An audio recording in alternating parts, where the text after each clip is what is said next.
Hi there, it's William Vernon. I was born at Cookstown. Okay, my sister Joan, Roseanne, and myself were born in Cookstown at a house called at the Marlings. And Doug and Wayne were born at in the hospital. Okay. Anyways, I had two sisters, and I had three brothers, and my one sister Roseanne passed away at a very young age of about 16 years old. She had a heart condition, and if she had that heart condition today, I would take her to the hospital in Toronto and bring her home tonight. But the way things were back in those years, there was nothing could be done for her, and she took a massive heart attack one night, and she passed away very suddenly. I went to a little school up on the 13th line of West Wilnaberry at the corner of Side Road 10 and the 13th line, and we called it the Hollow School. February the 8th, 1939. My dad Joseph had a farm, and he needed all the help at the farm he could get. I stayed around at the farm till I was about 16 years old, and then I decided that I would like to go and do something and make some extra money. Working for your parents isn't just the best of things at times.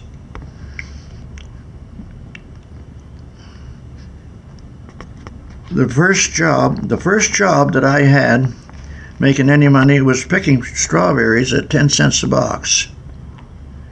I also had a job at the what we call the old Chatterbox restaurant, and one of my jobs there was working in the restaurant, doing up groceries and everything ready for the restaurant upstairs, and that was my job there. This job I had at the Chatterbox, I was making big money at $2.50 an hour, and this restaurant was at 400 Highway and 89. After a while, I got tired of that, and I decided I would like to do something different in construction, so I ended up with a job with my uncle Spence, who was in the construction business.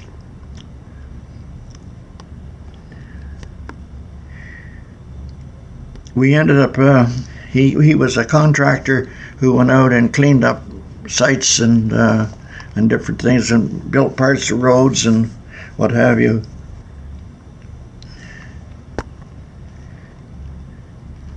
I worked with him for, I guess, maybe three years or so, and I was running a crushing plant, and wasn't just the best at jobs neither. So I decided I didn't want to do that anymore. So my uncle then sent us up to my brother Doug and myself. He sent the two of us up to Smooth Rock Falls up in James Bay, and we went up there, and our job was to go up and dismantle this camp. This camp was for the people that worked at the site while the dam was being built, and we were part of it. I ran a bulldozer, D8, a few times, and you had to be able to run the equipment if you were going up there. So everybody was mechanically inclined and equipment inclined, so to be able to do all the different jobs that had to be done. So anyways, I got to that I didn't really wasn't too impressed with that kind of a job neither. So, anyways, I ended up getting a job with the Department of Highways, driving a snowplow. And the way it worked is I drove a snowplow in the wintertime, and worked for the I worked for the school board in the summertime. And that way there, I had a job for the summer, and I had a job in the winter. So, anyways, I had a job plowing the highway on. It was on Highway 400, and it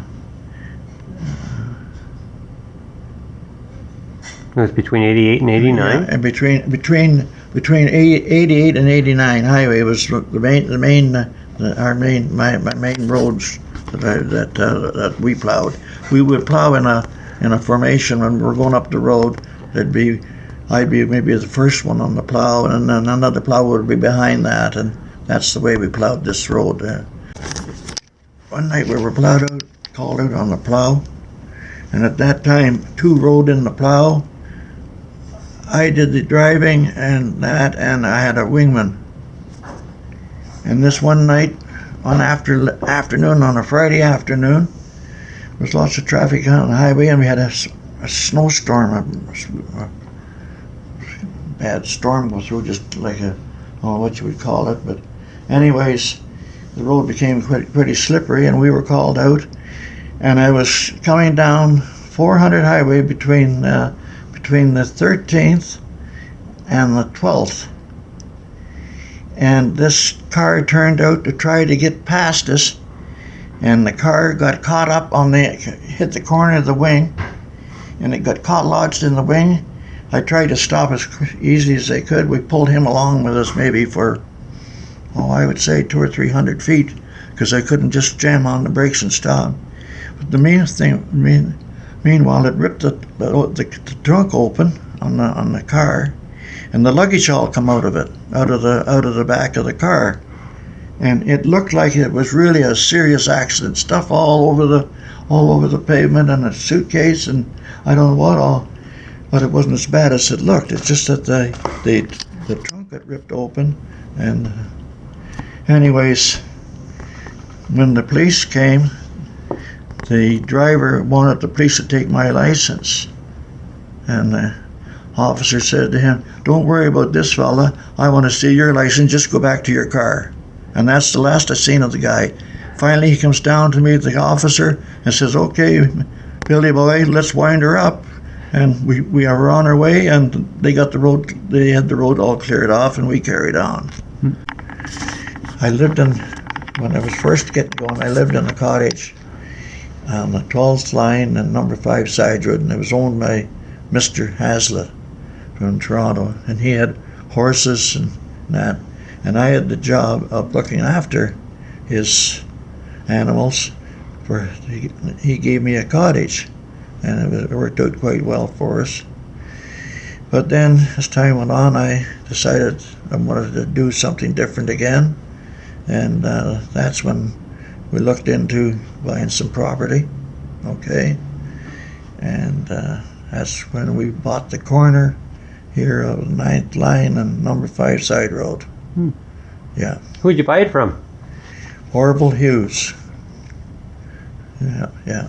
Bought the property from Orville Hughes. Another very fine gentleman of the community. Yeah. So how big was the property that you bought? It's an acre and 3/4. Yeah. So he had severed it off from his farm? We just severed it off this junk here. Yeah. And Was there a house here when you bought it? No, there was no house here. You just had a barn. It had a barn, yeah. And we only lived just a short time there, and then we decided to look into building a house. So you lived I also just remembered now. Another job that I had around home was looking at running a laundromat in Bradford, And we lived in town up over top of the laundromat just for some time. Well, I'd say for 2 or 3 years. And I looked after doing this laundromat, eh? And so that kept me quite entertained too. Was that after the cottage? After doing the plowing? Yeah, oh yeah. I would do. I would be out and do some plowing and that, and then I would also come back in and do the laundry job too. Hmm. So, anyways, I was at a dance and community hall in Bon Head back in, I would say about 63, 64, and I met this wonderful looking lady, and she seemed to take my eye. Anyways, we had a few dances, and as the Lord would be, in 1965 we were married.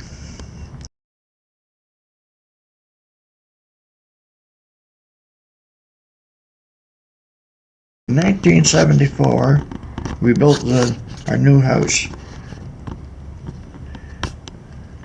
That's when they started building the house. And I started to work at the Toronto District School Board in the summer time, and in the winter time I'd work on the highways plowing snow. We built mostly our own house. I had a few friends that helped me that I knew from the past. They helped me. So with people showing up and helping, we got our house built reasonably. And your dad was an electrician? And my dad was an electrician, yeah. And we did our own plumbing. Pretty well everything. Did Bill Vernon help out? Bill Vernon helped out, most certainly did. Yeah. I did a lot of things like I could do some of the wiring myself. I did some of the plumbing myself.